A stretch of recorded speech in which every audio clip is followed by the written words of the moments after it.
شروع اللہ کے نام سے جو بڑا مہربان نہایت رحم فرمانے والا ہے۔ اللہ کی تسبیح کرتی ہے ہر وہ چیز جو آسمانوں میں ہے اور جو زمینوں میں ہے، جو بادشاہ ہر عیب سے پاک، بہت غالب، بڑی حکمت والا ہے۔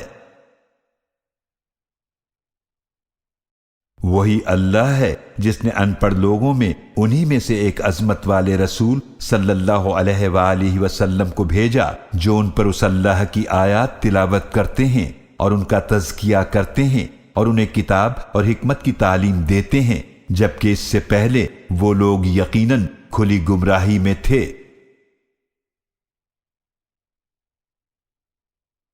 اور ان دوسرے لوگوں کے لیے بھی مبعوث ہوئے جو ابھی ان سے نہیں ملے، اور وہ بہت غالب، بڑی حکمت والا ہے۔ یہ اللہ کا فضل ہے، وہ اسے عطا فرماتا ہے جسے چاہتا ہے، اور اللہ بہت بڑے فضل والا ہے۔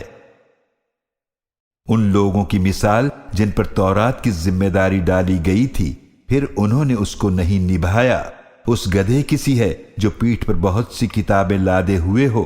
بہت بری ہے ان لوگوں کی مثال جنہوں نے اللہ کی آیات کو جھٹلایا، اور اللہ ظالم قوم کو ہدایت کی توفیق نہیں دیتا۔ اے نبی صلی اللہ علیہ وآلہ وسلم، آپ فرما دیجئے، اے وہ لوگو جو یہودی بن گئے ہو، اگر تمہارا یہ دعویٰ ہے کہ سارے لوگوں کو چھوڑ کر بس تم ہی اللہ کے دوست ہو، تو ذرا موت کی تمنا تو کرو اگر تم سچے ہو۔ اور وہ کبھی بھی اس کی تمنا نہیں کریں گے ان گناہوں کی وجہ سے جو وہ اپنے ہاتھوں آگے بھیج چکے ہیں، اور اللہ ظالموں کو خوب جاننے والا ہے۔ اے نبی صلی اللہ علیہ وآلہ وسلم، آپ فرما دیجئے، بے شک وہ موت جس سے تم بھاگتے ہو تو وہ ضرور تم سے آ ملنے والی ہے، پھر تم ہر پوشیدہ اور ظاہر کے جاننے والے اللہ کی طرف لوٹائے جاؤ گے، پھر وہ تمہیں بتا دے گا جو کچھ تم کیا کرتے تھے۔ اے ایمان والو، جب جمعے کے دن نماز جمعہ کے لیے آذان دی جائے تو اللہ کے ذکر کی طرف جلدی چل پڑو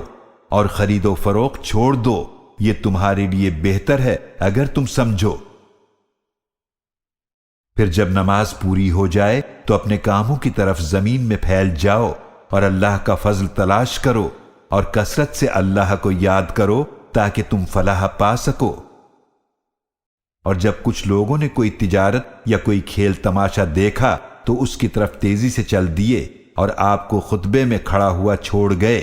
آپ صلی اللہ علیہ وآلہ وسلم فرما دیجئے کہ جو کچھ اللہ کے پاس ہے وہ کھیل تماشے اور تجارت سے کہیں بہتر ہے، اور اللہ سب سے بہتر رزق عطا فرمانے والا ہے۔